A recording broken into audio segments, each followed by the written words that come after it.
I denne video har I mulighed for at se, hvordan man installerer problemløseren, og herefter hvordan vi beregner den interne rente. For at installere problemløser skal I gå op i fanen Filer.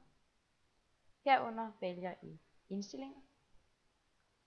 Under Indstillinger vælger I Tilføjelsesprogrammer. Så sikrer jeg at vælge Excel Tilføjelsesprogrammer og trykker Udfør. I kan nu se alle de tilgængelige tilføjelsesprogrammer, I kan vælge imellem, og I skal selvfølgelig vælge tilføjelsesprogram problemløser. Sikrer jeg, at der er flueben for denne, og tryk OK. I kan nu til enhver tid gå ind under fanen Data og finde problemløseren ude i højre side. Vi har altså nu alle midlerne til at beregne den interne rente. Hvis I forestiller jer, at vi i dag køber en maskine, der koster os 10.000 kroner. Det vil altså sige, ved T0 har vi en betaling på minus 10.000.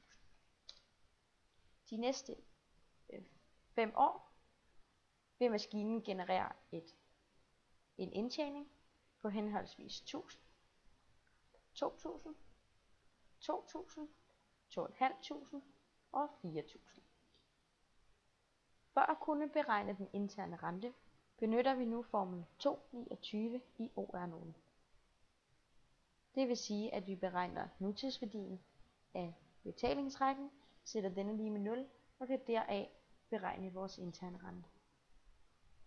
Det gør vi ved først at beregne nutidsværdien af den enkelte betaling i den enkelte tidsperiode og summere disse. For at kunne beregne nutidsværdien er vi derfor nødt til først at have et gæt for den interne rente i. Lad os sætte den til 5% i dette tilfælde, som det første gæt.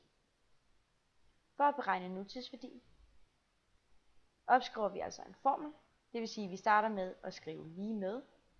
Derefter vælger vi B, altså vores B4. Den ganger vi med parentes 1 plus vores interne rente, B7, som vi opløfter i minus vores tid, altså B3, og parentes slut.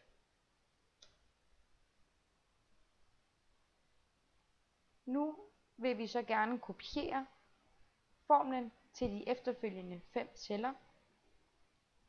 Det eneste, der er vigtigt i det her tilfælde, er, at vi skal låse vores interne rente B7, fordi det netop er den celle, vi skal bruge til at beregne vores nutidsværdi i alle de efterfølgende celler. I kan låse B7, altså vores interne rente, ved at trykke F4. Vi kan nu kopiere den til de efterfølgende 5 celler ved at trække den ned i højre hjørne. Hvis vi markerer den sidste herhenne, dobbeltklikker på den, så vil I netop kunne se, at den benytter cellerne i præcis den rigtige tidsperiode, altså tidsperiode 5, men at den fortsat bruger cellen for den interne rente. Det sidste vi mangler er at summere alle nutidsværdierne af de enkelte betalinger i de enkelte tidsperioder. Det gør vi ved at bruge formlen sum, hvilket skal skrives med stort. En parentes. Herefter markerer vi alle de celler, vi ønsker at summere. Sidst men ikke mindst, slår vi af med en parentes slut og trykker Enter. I kan nu se summen af alle vores nutidsværdier. Vi har altså her nutidsværdien af hele betalingsrækken.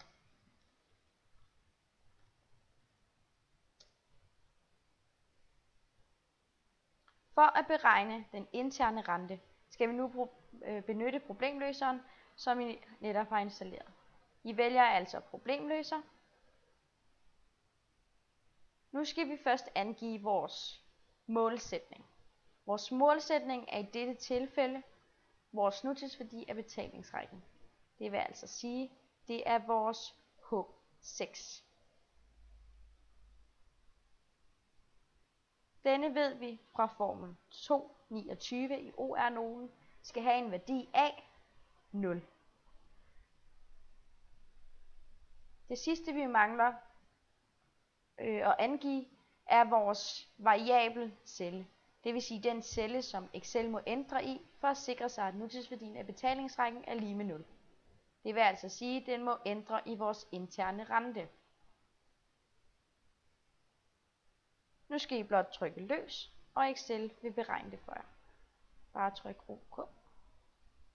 I kan nu se, at den interne rente er beregnet til 4,04%.